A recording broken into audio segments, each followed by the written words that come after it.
നമ്മളിപ്പോൾ എവിടെയെങ്കിലും പോയി ഒരു മുട കാണിച്ചു, ഒരു സ്ത്രീ ചാടി എണ്ണീറ്റ് നമ്മുടെ കവളത്തൊരെണ്ണം പൊട്ടിച്ച്. ഈ പൊട്ടിച്ച് കഴിയുമ്പോഴേ നമുക്ക് തിരിച്ചടിക്കാനുള്ള ആ സർപ്പസ് റിയാക്ഷൻ ഉണ്ടല്ലോ, ആ റിയാക്ഷൻ വരുന്നതിന് മുമ്പ് തന്നെ ഈ അവഹേളനം നമ്മളെ തകർത്ത് കളയും. അല്ല, ഈ പുള്ളിക്ക് റിയാക്ട് ചെയ്യാൻ അടി കിട്ടിയല്ലോ എന്നുള്ള ഒരു അവഹേളനം. പേടിച്ചു അല്ലേ? ഇത് തമാശ പറഞ്ഞല്ലോ, സീരിയസ് ആയിട്ട് ഉണ്ടായതാണ്. പുള്ളി പേടിച്ചു. പിന്നെ വെള്ളം ചോദിച്ചപ്പോ വെള്ളം കൊണ്ടുവന്ന് ഇങ്ങനെ കൊടുത്തിട്ട് പോയി. ആ വഴിക്ക് വരണ്ടെന്ന്. ഇനിയിപ്പോ എനിക്കൊന്നറിയോ, ഉള്ള സിനിമയോടെ പോയി കിട്ടും. വെറുതെ ഇരിക്കുന്ന അടി വാങ്ങിച്ചു പിടിക്കണേ, ബാങ്ക് ഇരിക്കുന്ന അക്കൗണ്ടിലെ പൈസ കൊടുത്തിട്ട് നേരത്തെ സാർ ചോദിച്ചില്ലേ എന്തെങ്കിലും പണി കൊടുത്തില്ല സുഖം ഉണ്ടാവില്ല. ഇത് ഓൾമോസ്റ്റ് ഇവിടെ കഴിയുമ്പോ ഏകദേശം തെറ്റാവും. മാത്രമല്ല ഏതൊക്കെയോ പടം അടുത്ത് വന്നായിരുന്നു, അതെല്ലാം മിക്കവാറും പോയി കിട്ടും. ഈ അടുത്ത കാലത്തായിട്ട് വീണയ്ക്ക് കിട്ടുന്ന ഒരു കഥാപാത്രങ്ങളുടെ ഒരു സ്വഭാവം എങ്ങനെയാ? ഇപ്പൊ ഭയങ്കര വീട്ടമ്മ, സൽസ്വഭാവി, നല്ല കുട്ടി, പാലേ കഴിക്കൂ, അതെ ഭയങ്കര സ്വാത്വിക, നല്ല വീട്ടമ്മ, അടക്കമൊതുക്കുള്ള കുട്ടി. ഞാനായിട്ട് യാതൊരു ബന്ധമില്ല. അല്ല, അടക്കമൊതുക്കുള്ള വീട്ടമ്മയായിട്ടാണോ? അല്ല സാർ, അല്ലെങ്കിൽ റിയൽ ആയി പോലെ അഭിനയിക്കണമെങ്കിൽ നിങ്ങൾക്ക് ഇല്ലാത്ത സാധനങ്ങൾ അഭിനയിക്കണം. ഇല്ലേ, ബിഹേവിയർ ആയി പോകും. പിന്നെ അല്ലേ, അതായിരിക്കാം കാര്യം. പൊതുവെ വീണ എങ്ങനെ ക്ഷിപ്രകോപിയാണോ? എനിക്ക് പെട്ടെന്ന് ദേഷ്യം വരും. ഷാജി അടിച്ചു വരിച്ചിട്ടുണ്ടോ? അയ്യോ, ഭയങ്കര ഇതാട്ടാ, ധൈര്യമുള്ള ആളാ. റൂമിട്ട് ചെല്ലണം. നമ്മൾ ഏതെങ്കിലും ഒരു വലിയ അമ്പലത്തിലേക്ക് കയറണ പോലെ റൂം. ശിവൻ, പാർവതി, ഗണപതി, സകല ആൾക്കാരെയും വെച്ചിട്ട് പൂജയും കാര്യങ്ങളൊക്കെ കഴിഞ്ഞിട്ട് അതിന്റെ സൈഡിലെ പോയി കിടന്നുറങ്ങുള്ളൂ. അത്ര ധൈര്യമുള്ള ആളാ. അത് രാത്രിയിലേ അതിനകത്ത് കാളി പൂജ ഉണ്ടായിരുന്നു. എല്ലാം ഉണ്ട്.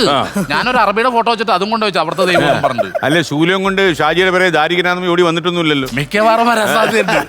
പക്ഷെ പേയ്മെന്റ് ഞാൻ കൂടുതൽ കൊടുക്കും, അത് കാരണം വരില്ല. ഷാജി കുറിയുടെ എണ്ണം കുട്ടി ലാസ്റ്റ് കാണുമ്പോൾ 2 കുറിയുള്ളൂ, ഇപ്പൊ 3 കുറിയായി. അപ്പൊ നമ്മൾ ഒരാളെ പിടിച്ചാൽ കിട്ടില്ല, അടുത്താളെ പിടി അങ്ങനെ പോയിക്കൊണ്ടിരിക്കുക. ഇപ്പൊ നമ്മൾ പൈസ കൊടുക്കാനുള്ളവർ വന്നിട്ട് നമ്മളോട് ചോദിക്കുമല്ലേ, ഇവരെയൊക്കെ പൈസ ആടാ ഇതല്ലേ പറയണത്. പക്ഷെ കുറി കണ്ടുമ്പോ പറയണ പൈസ എത്തിക്കണോട്ടാ, അത് ഉണ്ടാവുള്ളൂ. അത്രയും മതി.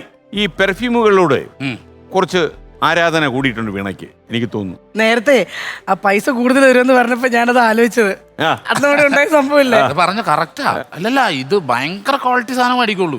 അതായത് 2014 കാര്യം പറ, അതിന് കാര്യമുണ്ട്. ഈ 2015 സമയത്തൊന്നും ഞാൻ ഈ സ്പ്രേ ഒന്നും ഞാൻ വാങ്ങിച്ചിട്ടില്ല. അപ്പൊ ഇത് നല്ല വിലയുള്ള സ്പ്രേയാ.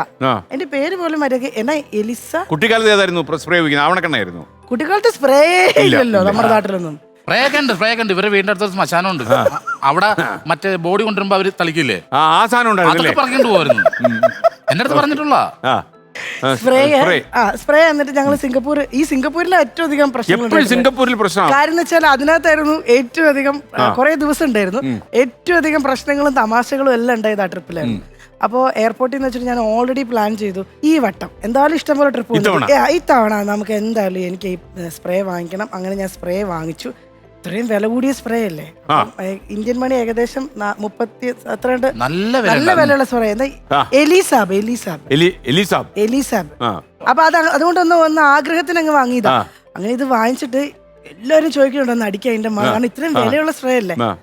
ചേട്ടന് കൊടുക്കുന്നില്ല, സുധിച്ചേട്ടൻ ചോദിക്കും, സുധിച്ചേട്ടൻ കൊടുക്കുന്നില്ല, ആർക്കും കൊടുക്കുന്നില്ല. ഞാൻ അത് ഇങ്ങനെ പിടിച്ചു വെക്കുക.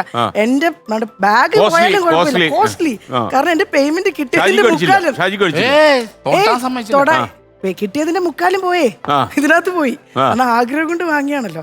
ഞങ്ങള് ഭയങ്കര സൂക്ഷിച്ചെല്ലാം കൊണ്ടുവന്ന് എയർപോർട്ടിൽ വന്ന് ഇറങ്ങി നേരെ കാറിനകത്ത് കയറിയിട്ടേ കുറച്ച് കഴിഞ്ഞപ്പോഴത്തേക്കിനും ഞാൻ ഉറക്കക്ഷീണം ഉണ്ടായിരുന്നില്ല. ഇത്രയും മണിക്കൂർ ട്രാവൽ ചെയ്തല്ലേ.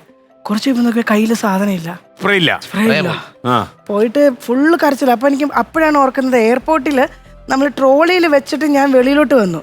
അപ്പം പുറത്തേക്ക് വന്നപ്പോഴത്തേനും ഈ തിരക്കുണ്ടല്ലോ, തിരിച്ച് നമുക്ക് പ്രോഗ്രാം സ്ഥലത്തേക്ക് എത്തേണ്ട ആ തിരക്കിൽ വേഗം വണ്ടിയിൽ കയറിയപ്പോൾ ഈ ഇടയ്ക്ക് ഗ്യാപ്പിൽ വെച്ചിരുന്ന ഈ കവർ മാത്രം എടുക്കാൻ മറന്നുപോയി. പോയി, അത് കയ്യിൽ നിന്ന് പോയി, സാധനം പോയി. ഞാൻ പ്രോഗ്രാമില് നെയ്യാറ്റിൻകര വരെ കരഞ്ഞു എന്ന് ആലോചിക്കണം. എയർപോർട്ടിൽ നിന്ന് ഓൾമോസ്റ്റ് നെയ്യാറ്റിൻകര എത്തുന്ന വരെ കണ്ടുപേര് പറഞ്ഞു സാറിയില്ല പോട്ടെ എന്ന് പറഞ്ഞപ്പോ ചേട്ടൻ പറഞ്ഞു എന്നോട് നിങ്ങൾക്ക് പേയ്മെന്റ് തരാന്ന്. പിന്നീട് ഞാനൊരു വാർത്ത അറിഞ്ഞത്, പിന്നീട് ആ ഫ്ലൈറ്റിൽ വന്ന ഈ അഖിൽ കവലിയൂർ എന്നൊരു ആർട്ടിസ്റ്റ് ഉണ്ട്, കേട്ടിട്ടുണ്ടോ? ഈയിടെ ഗുരുവായൂർ അമ്പലം നടയിലേക്ക് അഭിനയിച്ചു അത്യാവശ്യം ജനങ്ങളൊക്കെ അന്വേഷിക്കുന്നുണ്ട്. അറിയല്ലോ, അഖിൽ കിട്ടിയായിരുന്നു. ഇവിടെ പറയുന്നുണ്ടായിരുന്നു. അത് നുണയാണ്. ഇത്രയും വർഷമായിട്ട് വീണനോട് പറയാത്തൊരു കാര്യം ഇത്. ഷാജിക്കാണ് കിട്ടിയത്. പരിപാടി കഴിഞ്ഞപ്പോ ഞാനൊരു 5000 രൂപ കൂടുതൽ കൊടുത്തായിരുന്നു. തന്നായിരുന്നു. അതെന്റെ ഒരു പ്രായശ്ചിത്തോ സാധനം ഞാനെടുത്ത് വീട്ടിൽ കൊണ്ടുപോയി.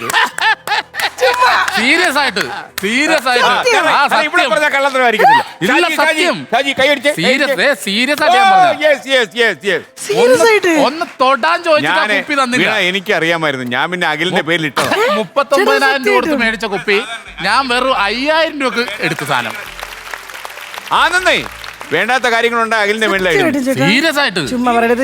ഇല്ല, സീരിയസ് ആയിട്ട് വേണ്ടി പറയല്ലേ? ഇല്ലല്ല, സീരിയസ് ആയിട്ട് ആ സ്പ്രേ എന്റെ വീട്ടില് ജോലിക്ക് വന്ന ബംഗാളി വരെ അടിച്ചു. കളറി പരമ്പര ദൈവങ്ങളാണ്. പിന്നല്ല. കളരി ഇത് അത്യാസി. ഇത് വിടരുത്, വിടരുത്. സത്യമാണെങ്കിലുണ്ടല്ലോ. ഇത് വിടരുത്. ഷോ കഴിയട്ടോ. ഇത് വിടരുത്, ഇത് വിടരുത്. വീണ, ഇത് വിടരുത്. എയർ ഹോസ്റ്റസ് 2 പേര് ഫിക്സ് വന്ന് വീണു ഇവിടെ പ്രാഗിട്ട് എടുത്തോണ്ട് പോയത്. ഇത് എന്നറിയ, ഇത് സത്യമാണെങ്കിൽ നിങ്ങൾക്ക് കോളാട്ടോ ഇത് കഴിഞ്ഞ്. ഇത്ര ഇത് സത്യമാണെങ്കിൽ സാധിച്ചോണ്ട് സത്യമാണെങ്കിൽ ഇല്ല, serious ആയിട്ട് സത്യമാണ്. ആ വേണമെങ്കിൽ ഞാൻ കവലിയൂരിനെ വിളിച്ചോണ്ട് വരാം ഇവിടെ. കവലിയൂര് പറയൂ അതിന്റെ ബാക്കി കാര്യം. ബോസ് ആ കുട്ടേട്ടൻ അറിയാം. വീണ നായർ, ആ ചാജു നവോദയ പറഞ്ഞ കാര്യം വളരെ കൃത്യമാണ്.